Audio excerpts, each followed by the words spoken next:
Hey, good morning, Roger. Of course, as you mentioned, the trade war with the U.S. taking center stage, even in the Liberal leadership race. And as you mentioned, specifically when it comes to Mark Carney, in previous comments, he's called Trump a bully in this situation, saying Canada will not back down to this trade fight that the U.S., in fact, has started. And he says that the Trump threats are ultimately a wake-up call, particularly in the face of him being back in the White House now for 4 years. But besides standing up to the tariff threat, that has pushed Mark Carney to talk about breaking down interprovincial trade barriers, diversifying our trading relationship, particularly on energy and security.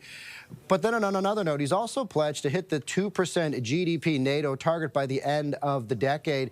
This is 2 years faster than Trudeau's current plan, but also a sore spot among several allies, including the U.S. Of course, that would mean billions more in spending. But now we've also seen Donald Trump float the idea of NATO countries upping the ante to 5% of GDP on NATO defense spending. And so that would, push that promise even more. However, Carney only saying that he plans to hit the 2% GDP target by the end of this decade. As I mentioned, 2 years faster than the current plan under the Trudeau Liberals. He's also promised to scrap the consumer carbon tax. Of course, that's been incredibly controversial, and saying that he'll revisit that and then instead target major polluters. So those are some of the key points that he's tried to put out there on the campaign trail. Of course, as you mentioned, the trade war with the U.S. Really taking center stage in this fight.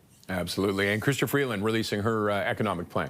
Yeah, between Mark Carney and Chrystia Freeland, really viewed right now as the two major contenders, and ultimately a difference between both of them right now as two contenders in this race. Mark Carney has ultimately racked up more prominent Liberal endorsements. But when it comes to some of the proposals that Chrystia Freeland is putting out there in this Liberal leadership race, of course, she's talked about the trade barrier, saying Canada will not back down, saying if you hit us, we will hit back on retaliatory tariffs. But also, she says, within 30 days, she hopes to get provinces to drop trade barriers on things like agriculture, transportation, and alcohol, leveraging federal transfers, and also streamlining foreign credential recognition to get more people working in skilled trades and healthcare, and also attracting investment by making Canada's tax environment, as she says, more appealing for investment, and fast-tracking projects, particularly in critical minerals. Also, she's announced plans to scrap the controversial